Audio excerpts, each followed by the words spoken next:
वैराग्य दो प्रकार का होता है, एक समल वैराग्य और एक विमल वैराग्य। सांसारिक प्रतिकूलता को लेकर जो घर त्यागा जाता है उसे समल वैराग्य कहते हैं। ये समल, मल का प्रयोग नहीं होना चाहिए। ये मल है वासना, कामना, रुपया, पैसा। हाँ, हमारा भरण पोषण ईश्वर के द्वारा सारे विश्व का करते, तो हम जितने बैरागी जन विश्व में हैं, भगवान विश्वम्बर सबका भरण पोषण कर रहे हैं, लेकिन बहुत सावधानी से। मुनीमगिरी करनी है। मालिक हैं भगवान, मुनीम हैं हम, तो मुनीम का लेना देना बहुत हिसाब में होना चाहिए। हिसाब से चूक हुई तो चूक हो जाएगी, बड़ी चूक हो जाएगी। तो एक होते हैं वैराग्य लेते हैं ये देख करके कि हम नौकरी नहीं मिल रही, विवाह भी नहीं हुआ और खान पान की व्यवस्था, बाबा जी बन जाते हैं। जिंदगी नरक हो जाएगी तुम्हारी और दूसरों की बेइज्जती करवाओगे। कभी ऐसे बाबा जी नहीं बना जाता। बाबा जी बना जाता है, सब व्यवस्थाएं हैं, लेकिन अब मन नहीं लग रहा, ऐसा लग रहा है मुझे भगवान चाहिए। तब इसे विमल वैराग्य कहते हैं। अगर समल, ये जो समल वैराग्य है, इस समल वैराग्य को यदि विमल वैरागी मिल जाए तो वासना हट जाए और निर्मल मार्ग में चल पड़ेगा। ऐसा नहीं कि उसका कल्याण नहीं होगा, पर है बहुत गड़बड़। वैराग्य के दो रूप है, एक समल वैराग्य, एक विमल वैराग्य। समल वैराग्य होता है कि हर किसी न किसी विषय की अभाव स्थिति में बाबा जी बन जाना, वैरागी बन जाना, बहुत खतरनाक, बहुत घटिया जीवन व्यतीत होता। बहुत घटिया हम शब्द में कह रहे हैं, लाख प्रकार से समझाओ उसको समझ में नहीं आता। वो केवल वासना की पूर्ति, ऐसे लोगों के द्वारा बहुत अहित होता है संत समाज का, क्योंकि उनके अंदर कोई लक्ष्य भगवत प्राप्ति नहीं, कोई साधुता नहीं, और वेश साधुता का वो बहुत तरह से हानि करते हैं। और कहे तो संत ही जाएंगे क्योंकि वेश है, इसलिए बड़ा अपमान संतों का होता है। उनका लक्ष्य नहीं होता भगवत प्राप्ति, उनका लक्ष्य नहीं होता सतमार्ग, वो केवल वासनाओं की पूर्ति। बहुत विचित्र होता है, ये भी सब देखा है। भ्रमण के समय भगवान बड़ी कृपा की तो सब भ्रमण में साधु पक्का हो जाता है।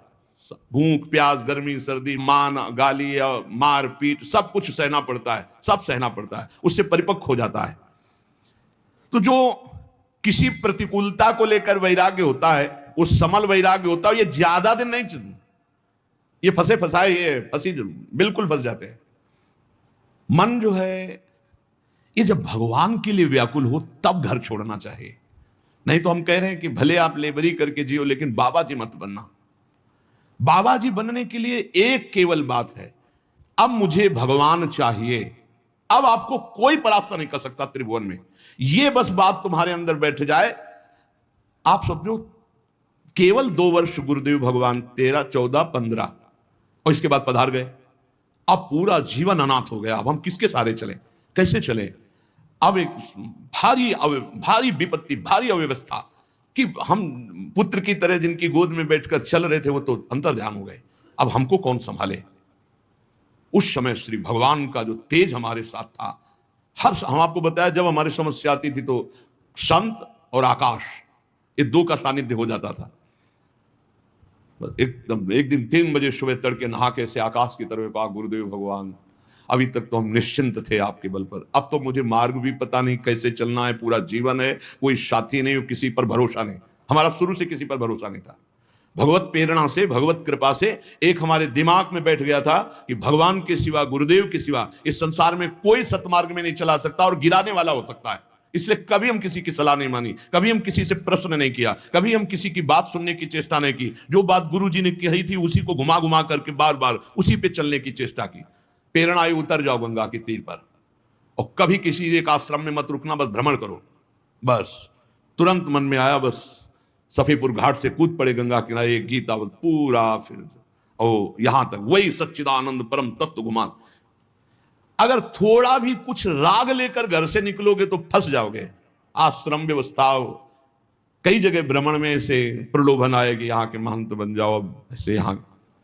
जब तक भगवत प्राप्ति नहीं तो राम काज की नहीं बिनु मोहि कहां विश्राम। समल वैराग्य इस प्रायः देखना चाहिए साधक को कि कोई वासना लेकर आए तो फटाफट उसका ऑपरेशन कर डालो। गुरुजनों के सानिध्य में, सत्संग में, नहीं तो ये वासना कहीं ना कहीं फंसाकर चौपट कर देगी। किसी सांसारिक प्रतिकूलता को देख करके अनुकूलता पाने के लिए तो बाबा जी नहीं बन गया कोई, या अनुकूलता पाने के लिए वैराग्य का नाटक तो नहीं कर रहा। ये बहुत हानिकारक है, परमार्थ में आगे नहीं बढ़ने देगा। विमल वैराग्य जिसमें विषयाशक्ति है पर वो विषयाशक्ति को मिटाना चाहता है, वो तृष्णा रहित होना चाहता, वो भगवत प्राप्ति करना चाहता, वो कहीं भी विश्राम नहीं मानना चाहता, केवल भगवान की प्राप्ति। वो सूरवीर, ये महान योद्धा सातरत्य सातरत्य सा लोकांतर पार कर देगा, जीवन पार कर देगा, कोई नहीं इसे परास्त कर सकता। दुख दोष ये मिटाने के लिए हम भगवत मार्ग में आते हैं। देखिए, दुख दोष मिटाने के लिए हम भगवत मार्ग में आते हैं। जो उपासक भोगों का रागी होगा, सुख सुविधाएं हर्षित, ठाकुर को देखकर हर्षित होने का कब तुम्हारा भाव आएगा?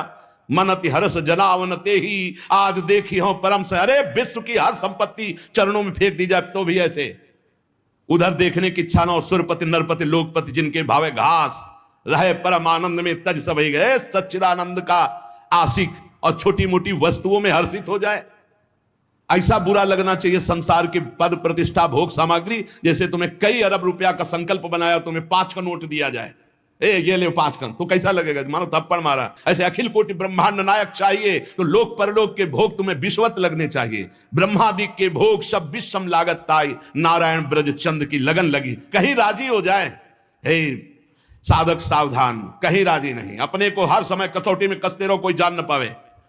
सब सुविधा होने पर आप अपने को कसौटी में कसो। तुम शरीर नहीं हो, तुम मन नहीं हो, तुम इंद्री नहीं हो।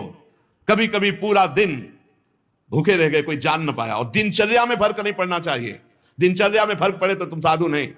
दिनचर्या में फर्क न पड़े और अपने आप को कभी ऐसे और खूब भजन परायण। और जब एक समाहित चित्त हो गया, भजन से चित्त नहीं हटता, तो ये सब खत्म हो जाता है।